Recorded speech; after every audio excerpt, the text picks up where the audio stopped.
cuesta a los ciudadanos. Que vos decís, che, si no tienen para comer, ¿sabés cuál es la variable? Y no te la voy a explicar a vos, pelado, que tenés mucha temperatura de calle. Cuando una familia tiene que cambiar a un hijo de colegio, cuando una familia tiene que cambiar su servicio de salud, te hablo de clase media porque muchos no tienen servicio de salud, pero cuando tienen que cambiar esas cuestiones es cuando se rompe un poco el pacto con el gobierno. No hablo de Milei, con cualquier gobierno. Sí, cuando te pega en tu metro cuadrado así, no se le... Yo te sumo algo breve que hablamos un poco también fuera del aire, que la baja de la inflación, estamos acostumbrados hace 20 años a vivir con alta inflación. ¿Y qué es lo que eso genera? Por ejemplo, estamos acostumbrados a tasas de interés negativas, es decir, que decís pago en cuotas, total, la cuota se me va licuando con la inflación. Y ahora estamos viendo que esta transición a una baja de la inflación, bueno, está costando, porque ya pagarlo en cuotas no es lo mismo que era antes cuando había mucha inflación. Así que también eso hay que seguirlo de cerca y de vuelta, las transiciones son difíciles, por más que estamos yendo a un esquema económico mucho mejor y es lo que debería ser la normalidad, pero por ahí esa transición en el medio cuesta un poco. En la micro yo creo que la paciencia se cruza con la ansiedad.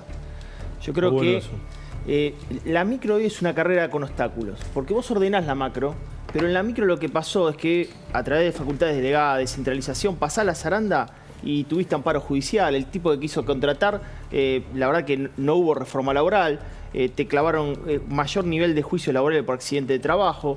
Si efectivamente querés ver si desregulaste o no desregulaste, muchas cuestiones quedaron paradas. No pudiste hacer una reforma tributaria, no pudiste avanzar con reforma. La micro es una carrera con obstáculos. Y lo que generó la oposición es que esas vallas, ¿viste? Cuando haces la carrera de 100 metros llano pero con obstáculo, le subieron la vara porque en el Congreso no pudo avanzar mucho cuestiones para ir bajando esos niveles de obstáculos. Y le pusieron algunas trampas, como le ponía el coyote, el correcamino al coyote, el coyote al correcamino también. TNT, ¿Sí?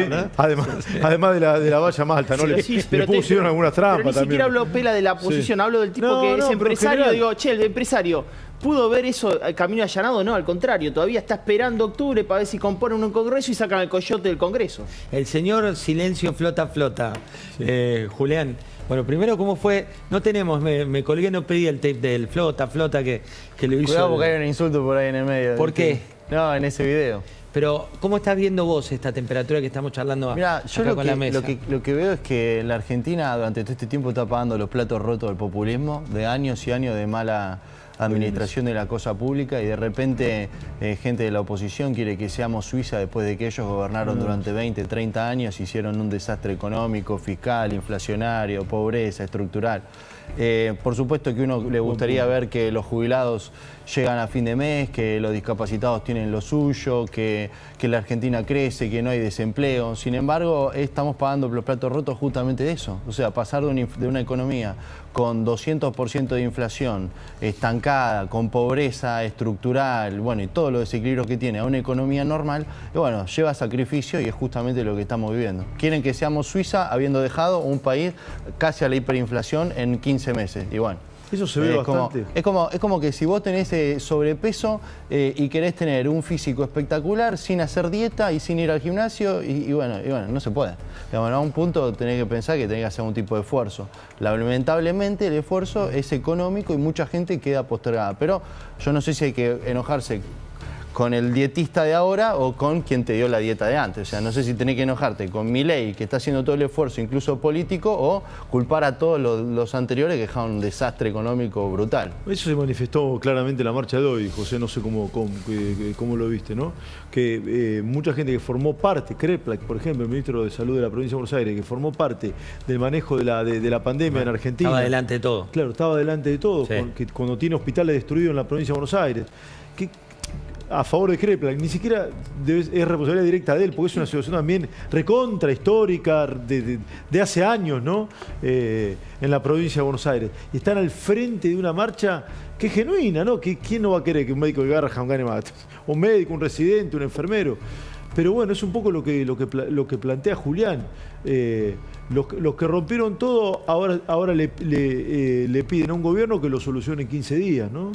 Sí, y también en un contexto en el cual en la Casa Rosada. Le tenemos aquí a Ceci Devana, que es acreditada en la Casa Rosada, en un contexto en el cual, Ceci, ¿qué temperatura hay en la Casa Rosada? Buenas noches. Buenas noches, José. Buenas noches, Esteban, y a todos. Bueno, hay una temperatura elevada, podríamos decir, ¿no? Por un lado, hay un plano que está buscando terminar de definir lo que van a ser las candidaturas, que se cierran las listas el sábado, en lo que tiene que ver a la provincia de Buenos Aires, pero también hay una interna política, como lo mencionaba antes Esteban, lo definía los del territorio versus los digitales, sí, ¿no? Que es la gran interna, me parece que está ahora. Más grande que la de Villarroel con Milei, a mi modo de ver, ¿eh? Sí, yo creo que sí. Porque aparte la relación Milei-Villarroel ya venía rota, sí, desde el año pasado. Sí, el gobierno entendía que solo había que mantener una cuestión institucional con ella, pero esta que tiene que, por un lado a Santiago Caputo, por el otro lado a Eduardo Lule Menem y a Martín Menem, con Karina Milei, ¿no? Digo, creo que es hoy por hoy donde hay que prestarle atención, me parece. Además, la otra interna, obviamente, que puede haber un riesgo institucional, sin duda, por uno es el presidente y otro la vice, pero en la diaria de la política tiene prácticamente cero afectación, no sé si coincide. No tiene incidencia. Claro, no tiene incidencia porque no la tiene. vicepresidenta, esto es descriptivo, la vicepresidenta ya hace más de un año no participaba del gobierno, de la diaria, de la reunión de gabinete, de nada. En cambio, los otros sí son personas centrales del centrales gobierno. En el gobierno. Bueno, sí, hay un dato, medular. te quiero mostrar la página que se le atribuye a la vicepresidenta. No es de ella, es de unas chicas del interior. Viste que hoy salió por todos lados que era la página de la vicepresidenta de la Nación. En realidad son unas chicas del interior que le hacen como una especie de clipping sí, exactamente, de lo que va posteando, lo suben, es casi como un agarrar la pala villarruelista, ¿no? Por llamarlo. Es fuerte en redes sociales Villarroel también, ¿eh? Sí, muy fuerte. Es muy fuerte, ¿eh? Es muy fuerte. Porque para mucho más lo que mucha gente cree. Para los libertarios, muchos es mamá y papá, digo, para muchos libertarios, si bien hoy ya quedó claro que el divorcio es de derecho más que de hecho, durante mucho tiempo muchos aspiraban a la reconciliación. Inclusive lo tenemos a Kevin, que después le vamos a preguntar por las encuestas, y él mide especialmente lo que es redes sociales. En redes sociales los querían unidos mucho tiempo, la temperatura. ¿Puedo contar algo al respecto, si Sí. me dejás, José? Vos sabés que debo haber sido unos primeros periodistas que contamos que estaban peleados. Sé si se debe acordar de esto. Alguien me acusó de un montón de cosas por haberlo contado. El gobierno lo desmiente. Se muestra una foto de Victoria Villarroel de espalda con Milei. ¿Te acordás, Ceci? Sí, sí, perfectamente. En el primer piso de Casa Rosada. Yo lo había contado el día anterior. El gobierno lo desmiente, la pelea era real. Y vos sabés que cada vez que se planteaba el tema en los editoriales que hacíamos diariamente, los niveles de audiencia bajaban. ¿Sabés por qué, José? Yo calculo que mucha gente no los quería peleados, los quería juntos. Es así. No sé qué tendrá Kevin como medición, pero esa es la sensación, la temperatura que teníamos en su momento. También ahora noto que eso ha cambiado, Noto que eso ha cambiado, como que el grupo duro del gobierno tomó posición, tomó postura, bueno, por la figura más fuerte de las dos, ¿no? Sí, también que es el presidente. También es la primera vez que la vicepresidenta decide responder. Generalmente ella venía con una estrategia de, bueno, ante ciertos ataques, ciertos comentarios, ella no respondía, se mantenía al margen, y esta vez decide responder, bueno, primero le responde a Patricia Bullrich, después responde comentarios en su cuenta Instagram, ella es muy activa, y nosotros, bueno, después lo veremos, lo tenemos medido, que ese conflicto de los últimos 7 días se llevó la marca, por así decirlo, que es algo que al gobierno, en cierto sentido, le terminó beneficiando, porque la conversación, luego de una derrota en el Senado, se centró mucho más en esa interna. Vos sabés que hay sector del gobierno que hace el análisis que dice Kevin, de que Villarroel, al sincerar la rotura de la relación, se blanquea todo y baja la tensión también, ¿no? Y baja directamente la tensión. Bueno, no quiero abusar de tu buena predisposición. 22-20, compromiso, nos convertimos en calabaza. Ahí tenés a uno de los capos de la rural, preguntale lo que quiera. Sí. No, yo no me voy a meter en esto. Y le pido disculpas públicas a Nicolás Pino porque tenía una entrevista pautada, pero la agenda del día nos llevó a tener que cancelar. Le pido disculpas de un gran estima y respeto por el presidente rural. Veo que ahí tenés al vice, preguntale lo que quiera. Marcos Pereda, sí, el vice. Sí, crack también, preguntale lo que quiera. Pero ¿va Villarroel a la inauguración? ¿Quién maneja el protocolo ese día? ¿Lo maneja la Casa de Gobierno? ¿Lo maneja la rural? Las primeras 2 filas las maneja el protocolo de presidencia. O sea... Pero va a ir, yo creo que va a ir, Va a ir. Ok. Pero la tiene que invitar presidencia para que vaya. Sí, pero de lo que tengo entendido está invitada. Sí. O sea, si se da esa foto, ¿qué hacemos? Porque el año pasado, mire, qué dinámico esto, perdón José que me metí en tu programa. No, quédate con el año nosotros. pasado la foto es tremenda, ¿no? Toda la cúpula de la rural, Sí. El presidente tomando mate, estabas ahí, al lado de Pino, tomando mate, Villarroel y Jorge Macri. Yo estaba al lado de ella, además. Porque como Claro, vicepresidente estabas al me lado. toca al ¿Y de ella. cómo era esa temperatura? ¿Ya se sentía No, el frío bueno, polar que hay ahora? No tanto, yo creo que ahora va a ser más difícil todavía. Ahora sí. Sí, La última además- foto amigable es además chispas. arriba de la tanqueta. Sí, sí, Claro, sí. 9 de julio del año. 9 de julio. Esa es la foto. Bueno, y después viene el acto de la rural. Porque- Después viene el acto de la rural. Bueno, es el acto ese, ¿no? El acto de inauguración el sábado.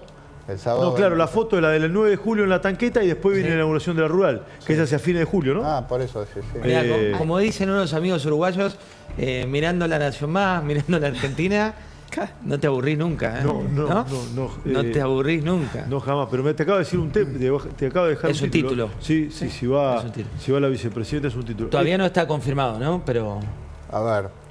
altísimas probabilidades. Lo que se escucha es que viene, pero confirmación lo manejan ellos, ¿viste? Y ahí, Esteban, para vos, si va, se puede llegar a bajar. Vos lo conocés, bueno, está Damián Di Pacha, Damián de Ivana, todos lo conocen al presidente, ¿no? Si no lo saludó en la catedral, frente a Jorge Macri, cuando se inauguró las sesiones ordinarias, el 1 de marzo, la transmisión oficial no la enfocó nunca. Si se encuentra la rural, yo creo que se va a repetir lo mismo. Sí. No la vas a calcular, Mostrá la foto calcula, de calcula. cuando estaban alineados, la foto. Esta era el 9 de julio. esas fueron las Ya últimas estaba sonrisas. rota la relación Esa- ahí. sí. Ya estaba rota la relación. Ella venía de faltar la noche anterior al pacto de Claro, marzo no en viajó. Tucumán, no había Tucumán estaba viajado. resfriada. Exacto. Y al día siguiente lo que decían en el gobierno es se la vio rozagante, Sí. muy recuperada para la gripe que había acusado la noche anterior. Y que pese a ese desplante, decían el presidente había sido sumamente amigable con ella. Pero bueno, ya después la relación Y entre le uno- recordaron también el hecho que es coincidente con esa época de cuando el presidente retrasa el viaje, creo que era Italia, Sí. Sí. a Italia, Para que no quede a cargo. para que ella Para que- desempate, ¿no? Y para que no Exactamente. desempatase Bartolomé Abdala, que es el vicepresidente provisional del Senado. También le recordaron eso. En ese momento la relación ya estaba rota. Sí. Esteban, muchas gracias como ¿Qué? siempre. Tenés un programón. Nos vemos el Me estoy jueves. mirándote. Nos vemos el jueves, dale. Abrazo grande. Muy Este bien. es el resumen del día en nuestra bendita Argentina. Es un día histórico porque creo que es el principio para la vuelta del público visitante, que los clubes que puedan y quieran recibir público visitante lo puedan hacer. Nos parece que en el fútbol volver a la normalidad es volver a que las dos parcialidades puedan estar en la cancha. Los ATN también es plata de las provincias. Cuando el gobierno dice hay que hacer una reforma fiscal, los gobernadores queremos ser parte vinculante de una discusión necesaria que es de derechos y obligaciones. El camino que viene marcando el gobierno con el sector es un camino de transitar hacia una retención cero. Dentro de las que seguimos sufriendo retenciones, tienen números que realmente son difíciles. Un 33% de retención en un producto como soja es hasta obsceno. Estamos hoy acá con los jubilados, con el Garrahan, con los pacientes con hemofilia, con las personas con discapacidad, porque la salud y la vida son derechos. Y tenemos un gobierno cruel que vino a llevar adelante un genocidio económico y como parte de eso está aplicando este genocidio social. Les cuento que este es un vuelo que se está trasladando órganos e insumos para el país, así que aprovecho este momento tan particular de destacar y apoyar la enorme labor del Hospital Garrahan. Muchísima información, mucho análisis en esta noche caliente que tiene que ver con la economía. Julián, arranco por vos y después voy a la rueda y vamos abriendo. ¿Cómo está la economía hoy? ¿Qué es lo que tenemos que mirar? Vos desde una perspectiva financiera, como hablábamos con Sofi, el hombre que sabe bien de finanzas. Bueno, desde el lado macro uno encuentra en general buenos resultados, digamos. El gobierno mantiene el equilibrio fiscal, que esto que, digamos, el mercado lo recibe como si ya no fuese un evento, ¿no? Es algo extraordinario que está pasando en Argentina, sin embargo parecería como que el mercado ya lo da por hecho que tenemos ¿Pero el superávit mercado fiscal. funciona así o no? Bueno, sí, en general el mercado y la sociedad en general, ¿no? O sea, la historia no muestra que Argentina es superavitaria en términos fiscales. Sin embargo, bueno, tenés superávit fiscal, una inflación que fue mejor de lo esperado, una inflación mayorista que se publicó hoy, que estuvo también debajo del 2%, eso es positivo. Bueno, la liberación del cepo. Acá, obviamente, la cuestión que está golpeando, impidiendo que tengas una mayor baja de riesgo país, es por un lado la cuestión política y por otro lado la falta de acumulación de reservas. que bueno, obviamente eso complica para que el riesgo país sea más bajo. En términos generales tenés una economía mucho más normal, mucho más normalizada, con una nominalidad mucho más baja, una inflación estable y un dólar estable. Un dato clave es que pese a la suba del dólar que tuviste del 12-14% de la salida del cepo, la inflación no se disparó. Así que no hubo un traslado a precios. Un inversor que te mira hoy, inversor te hablo de no los elaborados, no, un inversor que tiene unos manguitos ahorrados, sean dólares, sean pesos, ¿qué le decís? ¿Qué tiene que hacer? No, yo no soy asesor ni hago asesoramiento público porque, viste, además cada uno tiene su perfil de riesgo.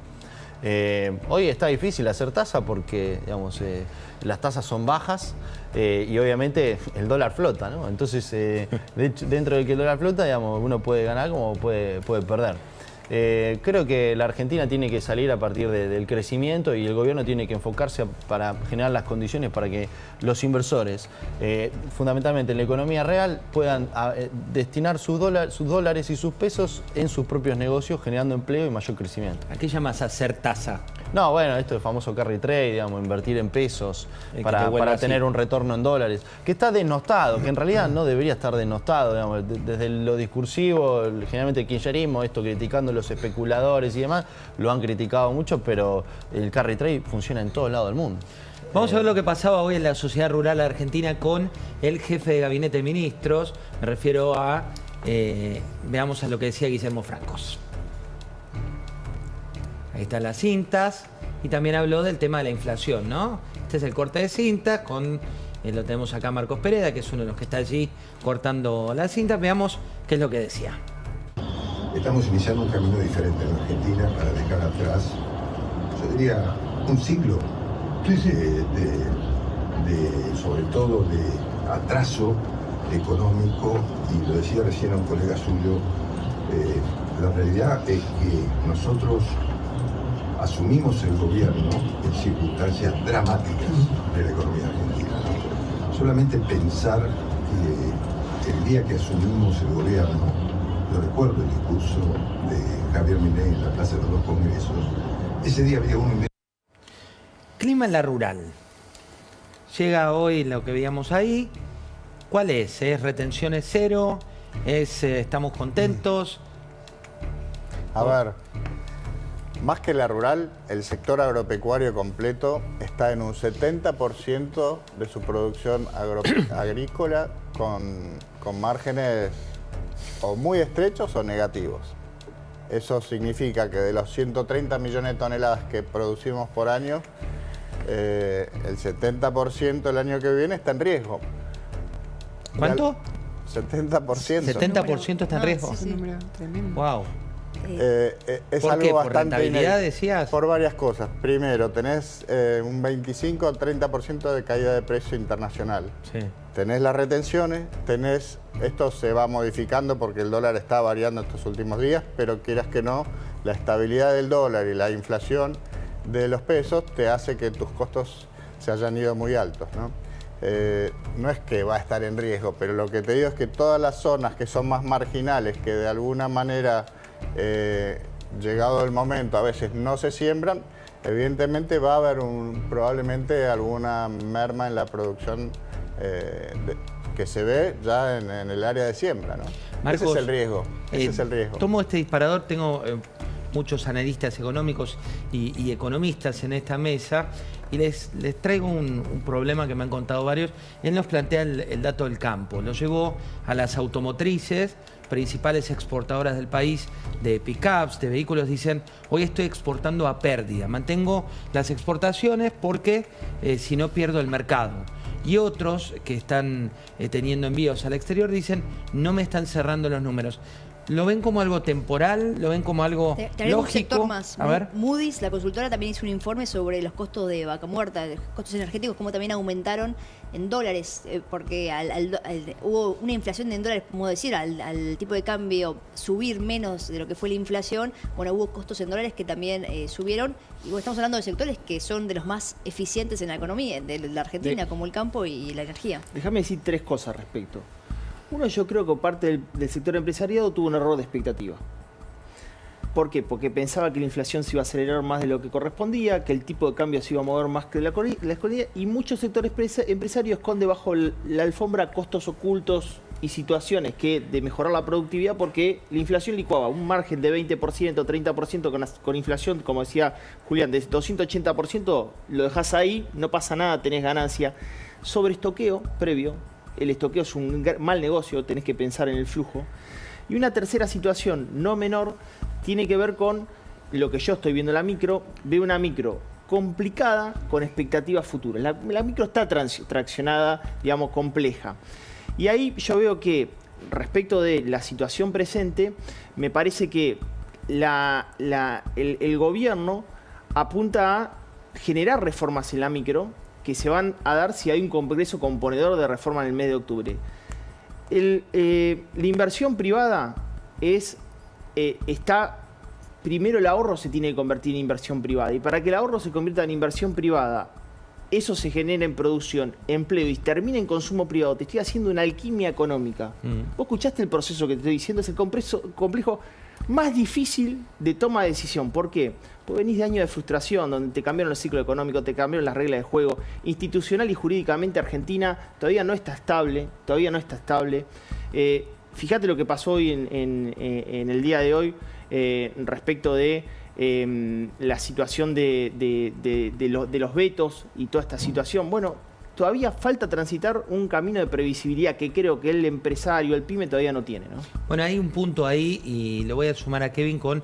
Mostremos, lo tuyo es ¿qué termómetro? ¿De dónde es el termómetro que nos vas a mostrar? Bueno, nosotros somos una consultora que analiza las conversaciones digitales a través del análisis de grandes volúmenes de datos. Así que lo que nosotros siempre vemos es qué es lo que se está conversando, ¿no? Digo, tratamos la temperatura de la conversación en redes. Exactamente. Es todo esto macro lo que estamos hablando. Bueno, cómo se traduce a un lugar en donde los argentinos pasamos de 6 a 8 horas por día, un lugar en donde hoy casi todos los argentinos tienen una red. Y bueno, acá hay un dato muy interesante.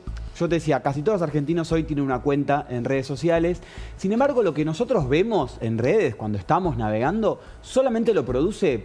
Van a cambiar los cálculos, pero el 20% de los usuarios, es decir, entre el 10 y el 20% de los usuarios generan el 100% de la conversación que vemos. ¿Vos decís que quien más habla de Milei es el propio Milei o estoy entendiendo mal ahí? Exactamente. Milei es uno de esos usuarios que es el que mayor conversación genera sobre sí mismo. Esto no es aleatorio, esto es una estrategia que el presidente tiene desde hace mucho tiempo. Desde antes de ser presidente, cuando era candidato, él tenía una estrategia de replicar todos los mensajes positivos que él veía sobre él mismo, tratar de replicarlos, para de esta manera aumentar el volumen de conversación sobre sí mismo. Es decir, nadie cuenta mi historia mejor que yo mismo. Bueno, Javier Milei es uno de los que más lo hace, y en ese sentido es una estrategia que le suele ser bastante positiva. Él trata de hacer eso y bueno, trata de no manipular, quiero decir, sino manejar la conversación. Sí, tiene su propio idioma.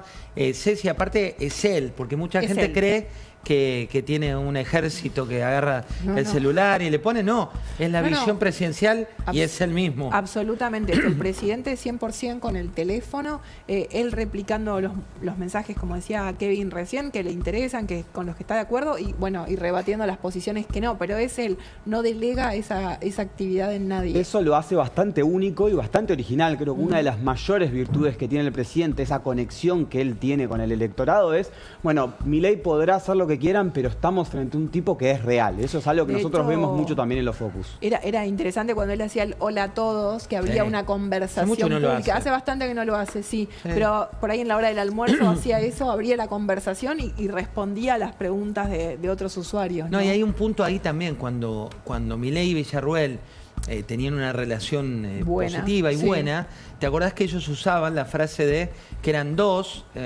contra todo un ejército? No me acuerdo el textual. No, yo tampoco. Pero era un textual. De hecho, quedó muy atrás en el tiempo, lo trajiste, pero es verdad. Era cuando iban al Congreso. Cuando iban al Congreso juntos. Bueno, ¿ahora de qué hablan? Mirá, ¿de qué hablan las redes? Kevin, contanos. Bueno, nosotros lo que hicimos también fue medir la conversación de la última semana. Es decir, desde que fue, vamos a ponerlo como estos términos, la derrota en el Senado del gobierno, porque digamos, se votaron varios proyectos de ley de los que estaban en contra. Entonces analizamos toda la conversación durante esta última semana, y es interesante que Villarruel duplica al segundo concepto. Nosotros, además de analizar el volumen, el sentimiento, analizamos qué compone la conversión, es decir, todos los términos relacionados alrededor de Javier Milei. Y es interesante ver a Victoria Villarroel porque también es interesante entender que esto es parte de una estrategia que tuvo el gobierno. Digo, el presidente salió a hablar de Victoria Villarroel, la ministra de Seguridad también. Entonces esto es una victoria parcial porque el segundo concepto que encontramos es, bueno, jubilaciones. Es decir, no es que el tema jubilaciones quedó totalmente por fuera de la conversación.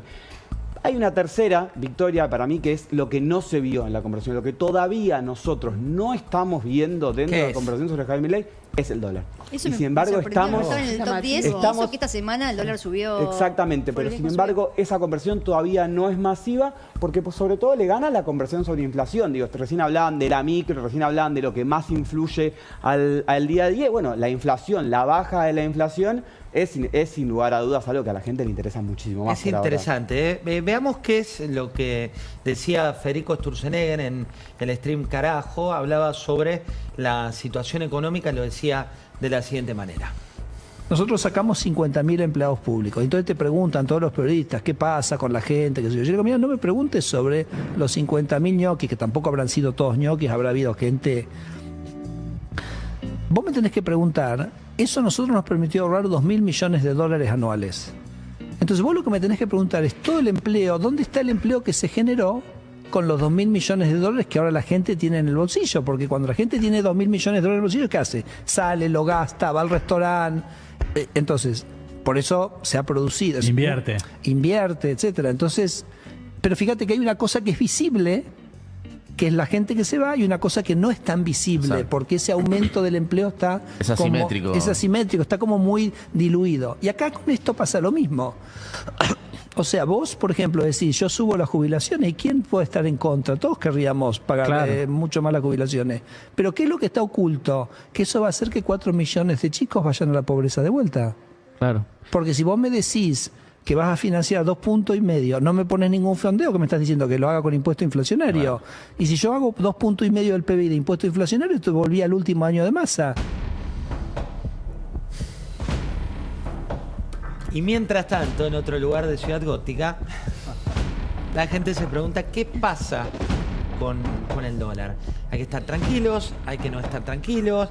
Le doy primero el pie, en este caso, a Julián, que lo tenemos en modo silenciado. Sí, hay que estar tranquilo. ¿Por qué habría que preocuparse? Porque flota. ¿Cómo? Totalmente, flota. Ahora, quiero decir una cosa con lo que dijo Sturzenegger. Sí, dale. Y está bueno este debate, porque es cierto que dentro de los 50.000 personas que se despidieron, no todos son ñoquis.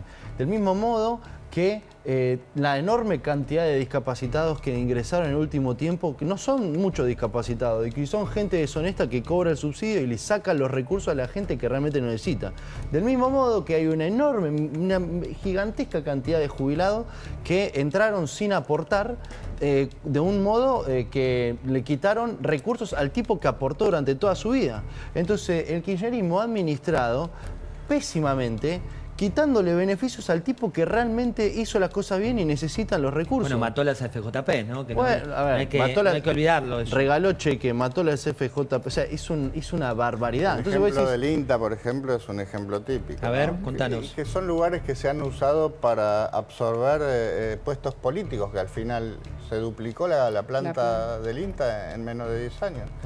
¿Pero eso implica que el organismo no sirve o implica que hubo un engorde adrede para la política? El INTA es fundamental para el sector agropecuario porque es el Instituto Tecnológico y Desarrollo, como cualquier otro sector que sus empresas tienen su propio departamento de investigación y desarrollo. En el sector agropecuario, que son todas pymes, necesita una entidad como el INTA. Pero tiene que estar alineada dentro de las políticas públicas que el sector agropecuario debiera tener, que todavía ni las tiene. Que todavía no está. Sofi, la temperatura que vos ves en las empresas, la temperatura que te dan hoy, ¿están reestructurando, no están reestructurando? ¿Están mirando hacia adentro, como decía Damián recién? Yo creo que están esperando a ver primero las elecciones, qué tal le va al gobierno, y lo más importante es después de las elecciones, qué es lo que hace el gobierno con eso. Si implementa la reforma laboral y la reforma tributaria, bueno, va a ser el horizonte. Por ahora están todos a la espera de esa situación, porque los costos todavía están un poco altos y el consumo no termina de reactivar con todo. Entonces lo que dicen es, las empresas dicen estamos en stand-by hasta ver qué pasa después de las elecciones. Déjame decir algo del dólar. ¿Cuánto estaba el dólar en julio del año pasado? ¿Recuerdan? ¿Recordás, Julián, vos? ¿Cuánto? En julio del año pasado, nominal, ¿eh? 850. No, el paralelo. paralelo. Ah, el paralelo. 1370. Pues estaba en el momento ¿Cuánto? de 1370. de emergencia. 1370. 2024. Sí, 1370. Hoy, a valor de hoy, sería un dólar de 1.900 pesos. ¿Qué pasa? Hasta hace un mes decíamos, el dólar con gomina, Franklin con gomina, fijo, no me gusta. Se mueve el dólar, creo que al gobierno incluso lo deja más cómodo, porque viste que recuperó cierto nivel de competitividad, el tipo de cambio real multilateral mejora competitividad, el tipo que se va de vacaciones ahora, la caipiriña le cuesta 20% más. Me parece que incluso respecto de, hoy se dio el índice Big Mac, vieron que el Big Mac en la Argentina ya no tiene la moneda más apreciada del mundo, sino que también mejora.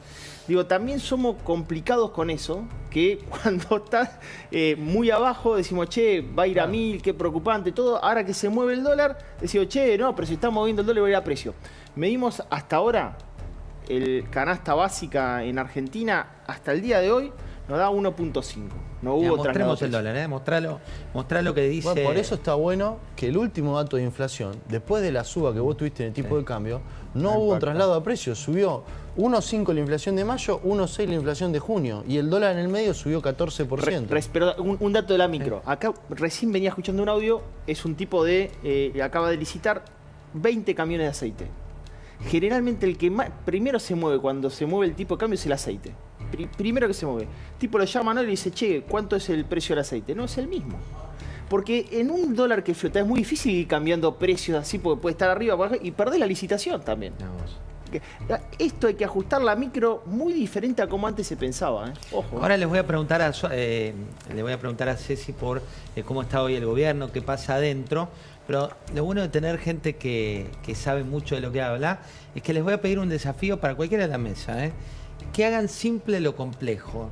Estuvimos escribiendo de LEFIs, de supertasa, demás. El presidente del Banco Central, esto decía respecto a las LEFIs, que para muchos son una sigla, para otros algo inentendible, y quiero que les expliquemos muy brevemente de qué se trata. Mirá.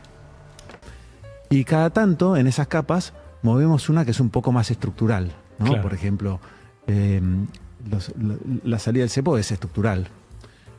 La de las LEFIs es bastante estructural. Cada vez que hay una de estas movidas grandes, hay un pequeño costo de un poquito de volatilidad. Esta semana lo vimos también. Pero el costo-beneficio de estas cosas es súper positivo. Claro. Porque cada vez que haces un paso de estos, estás fortaleciendo el equilibrio macro. Presidente del Banco Central, uno de los hombres que ha tomado más alto perfil, junto con el titular de la cartera de Economía, Luis Toto Caputo. ¿Qué significa lo que dice? Bueno, a ver, lo que hizo fue limpiar la hoja de balance del Banco Central, quitando lo que son los pasivos remunerados, y entonces el banco, que utilizaba las LEFI como instrumento para manejar la liquidez, o sea, necesito colocar los pesos para mañana. Sí. Entonces el banco le decía, bueno, tomá, quédatelo en las LEFI, le da un cierto retorno. Ahora ya no existe más esa opción, porque el Banco Central limpió su hoja de balance, digamos, de los pasivos, y entonces ahora el banco tiene que, con todos esos pesos, ver dónde pone los pesos para hacer trabajar de día a día. Limpió su hoja de balance de los pasivos, habla de deudas, ¿no? Sí, como lo eran las LELIC, que estaba como jarasca, estaba inflado de pasivos que estaban escondidos como activos, como tenencias que no eran reales. No, dentro del pasivo del Banco Central, que era el activo del banco. Entonces le genera intereses. Que son el cuasi fiscal. ¿Sí? Claro, el déficit cuasi fiscal. Todo esto surge del exceso de pesos que durante el kirchnerismo se generó y antes también. O sea, no es que este es un problema que generó este gobierno, viene de otras gestiones anteriores. Producto del déficit fiscal y bueno, y cómo eso se financiaba. Pero entonces lo que hizo es limpiar la hoja de balance y decir a los bancos, listo, ya no podés usar esto, tenés que encontrar los pesos en el mercado. Digamos que colocar los pesos en el mercado. ¿Y ahí por qué? ¿Por qué qué? ¿Por qué necesitaba Porque hacerlo? El Banco Central era el que estaba pagando esa tasa de interés. Entonces ahora lo que le dice a los bancos es, yo ahora no les voy a pagar más la tasa de interés, ustedes vean dónde van a colocar esos pesos y quién les va a pagar por ese exceso de liquidez. Claro. Lo que tal vez el gobierno pensaba, les dio tiempo, le dijo, dentro de un mes yo ya no voy a financiarlos más, búsquense algo.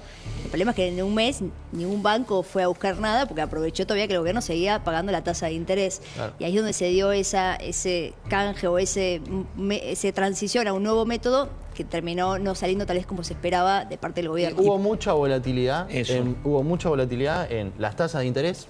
Esos instrumentos muy corto plazo fueron fundamentalmente a un plazo fijo en la bolsa a un día, que es la caución bursátil. Llegó a operar con tasas muy, muy bajas, del 10%. Y también te generó volatilidad en lo que son las LECAP muy cortas. Entonces hubo mucha volatilidad en los activos financieros. Como hubo un exceso de peso, si hay mucho peso, el precio de esos pesos cada vez menor, entonces la tasa de interés bajó. Y lo que hizo el Banco Central es intervenir en el mercado vendiendo letras para hacer subir la tasa. Y por otro lado, esta licitación que se dio en el día de hoy. ¿Por qué el Banco Central y el equipo económico se sintió un poco incómodo con la tasa de interés? Porque si la tasa de interés baja, a mí no me conviene quedarme en pesos, voy al dólar. Entonces también, con el exceso de pesos, bajó la tasa y subió el dólar. ¿Y por qué se enoja el gobierno con los bancos? Yo le pondré ahí en el grafo la economía real, ¿no? Todo lo que está pasando en la economía real. ¿Por qué se enojó con los bancos? Viste que empezó ahora como una... dijo hoy en Toto Twitter, dijo... la culpa de los bancos que no están dispuestos a obtener más liquidez.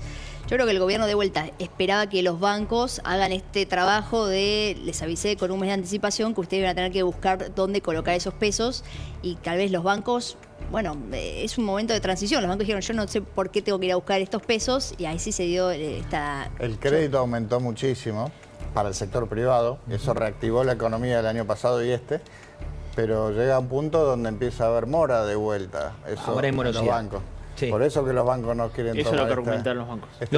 Los bancos hablan de tres cuestiones, les hablábamos fuera de cámara con Sofi, ninguna preocupante, ninguna alarmante, digo, le sacamos la pimienta porque no es nuestro objetivo poner pimienta, pero sí se empieza a notar en el tema de tarjetas de créditos personales para pagar la tarjeta de crédito están llegando, no es que los niveles de morosidad son altos, morosidad que no están pagando, no son altos, pero tal vez lo que preocupa es la dinámica, cómo está subiendo. Pero de vuelta, es un esquema de transición donde también los bancos están, como decía el gobierno, aprendiendo a trabajar de bancos. Durante muchos años le prestaron al sector público, ahora hay que prestarle al sector privado.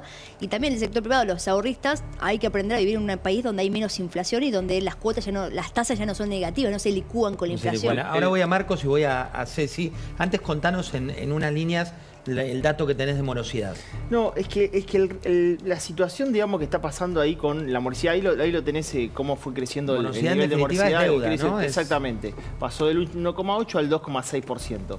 Y yo te digo por qué sucede esto. Y parte de la baja inflación, que es un mérito del gobierno, está generando un riesgo de sincronía muy importante. ¿Qué es el riesgo de sincronía? Es cuando tu ingreso futuro va a crecer al 20, pero estás pagando una tasa del 80. Entonces probablemente esta es una situación donde entres en mora porque tu ingreso no te va a dar para pagar ese nivel de tasa. ¿Y por qué se da esto? Por error de expectativa.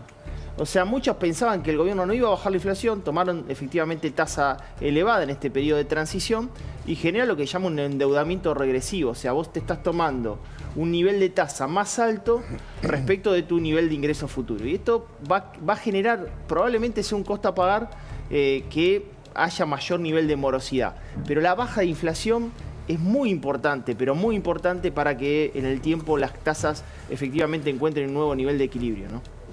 Hablando de eso, Ceci, vos tenés la info de la Rosada. ¿Qué pasa hoy en la Casa Rosada en Balcarce 50? Bueno, hay varios frentes, te diría, José, en Balcarce 50. Uno es, a ver, con los gobernadores, ¿no? Hoy hubo una foto importante en la rural, un primer guiño, estaba Guillermo Franco, estuvieron algunos gobernadores, una primera señal de distensión, si querés, de cara a lo que va a ser el trabajo del gobierno para lograr sostener el veto de todo el paquete que se aprobó hace 10 días en el Senado. Con lo cual, ahí hay un frente.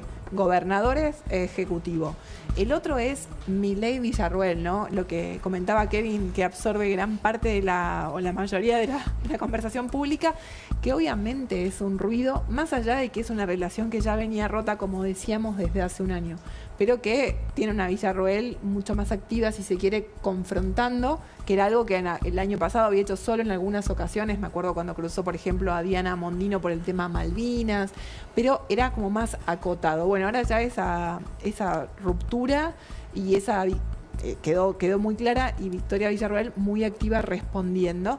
En Casa Rosada no dudan en llamarla traidora. Sí, ahí se rompió todo. Y Kevin, vos querías aportar algo a lo de Ceci. Algo interesante, Ceci hablaba del tema de eso, de poder sostener el veto. Nosotros el año pasado también hicimos una medición de la conversión digital cuando fue el tema de la cena de los héroes y también del veto. Y en ese momento nosotros analizamos algo interesante, que era que la marca se la habían llevado quienes habían apoyado el veto. Es decir, Milei había vetado la ley y había terminado con un diferencial de conversión positiva. Bueno, habrá que ver si este año, en este momento, justo también cerca de un periodo electoral en muchas provincias, bueno, hay quienes le presten los votos para el veto. Digo, también eso me parece interesante para ver qué puede llegar a pasar. Marcos, ¿qué hay que esperar de la Expo Rural? ¿Qué hay que esperar de esta foto que vamos a ver con esa apertura que cierre, que esa apertura? Viste que siempre cuando vas a la rural, algún día la apertura será apertura y el cierre será cierre, pero siempre está invertido. A ver, no, es una exposición este año que está, te diría que muy a full.